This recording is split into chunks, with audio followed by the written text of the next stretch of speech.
All right, this is a quick recap of what you need to do for your data analysis. First of all, the only thing you have to do is the data analysis. Nothing else beyond this you have to do.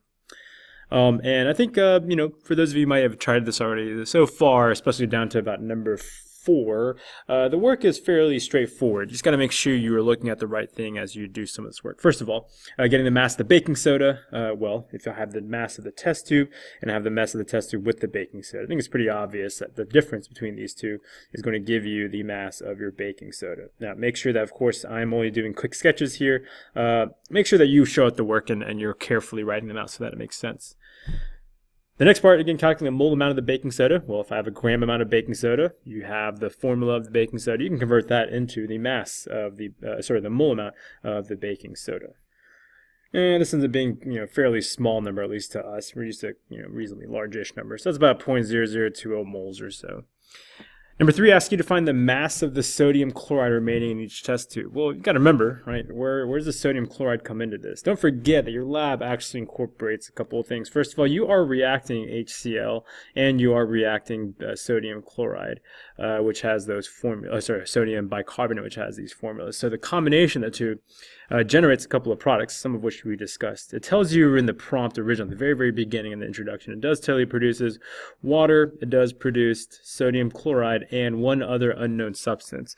Well, this is going to be a gas, and I'm sure you kind of sort of put this together. It's a gas that has bubbled out. It's going to be some form of gas that we're familiar with. And I think if you look at the original atoms, right, you have H's, you have Cl's, Na, so on and so forth. Well, it looks like for the most part, all atoms have been accounted for, or at least they appear somewhere on the right side already, except for one. That's going to be C, carbon. So carbon is actually one element that hasn't been appearing over here. Again, this is Cl for chlorine. And so what's the other substance going to be? Well, it's probably going to be a gas that involves carbon. I don't know, maybe carbon dioxide. And for several reasons, I hope you know that's somewhat reasonable as a potential product. So CO2 is going to be a product of this reaction. Now what happens is that the CO2 bubbles out, right? That's no longer in the test tube. And then what you have left is that clear liquid that you had to then vaporize, or at least then you had to boil out the liquid for, and that was the water. So the water's gone, so all you have left is the NaCl inside the test tube.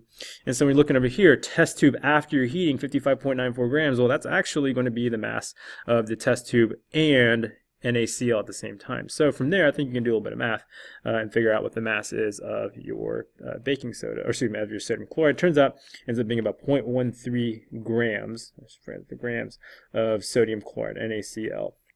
Of course, you're asked to convert that into a mole amount, so just some quick work there. And you get a mole amount of about 0.0022 or so moles of NaCl. All right. Now, of course, this is just a quick rough sketch here. So I hope you at least get an idea of the math that's required. I'm expecting you to do more of that. Number 5, calculate the mole ratio of baking soda to sodium chloride for each test tube, and do not average your values. So let's go and see what this mole ratio looks like. Well, your mole ratio is going to be a ratio of moles. So go ahead and take 2 of these and divide them by each other. So if I'm assuming this is one test tube, I know that one test tube has 0.0020 moles of baking soda, and correspondingly, for every mole of NaHCO3, I'm supposed to then get 0.0022 moles of NaCl, right? That's kind of the idea, is that I put in some amount here, I'm supposed to get out some amount of that, and based on my work, based on my own actual data, this is the ratio, the mole ratio of what I'm supposed to get. So this math would give me 0.91 or so, right? This right here is a number that you don't have to give units for, really, because a mole amount divided by another mole amount, those effectively cancel each other out. So it's just going to be some decimal point.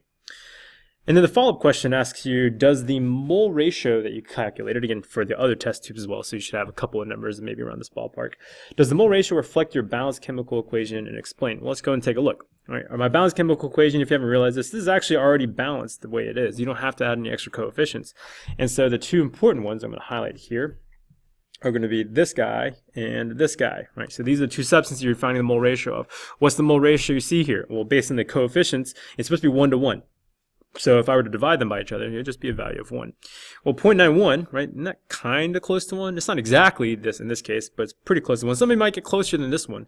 Somebody might be getting 0.98, 1.04, whatever the case, they're at least really close to 1.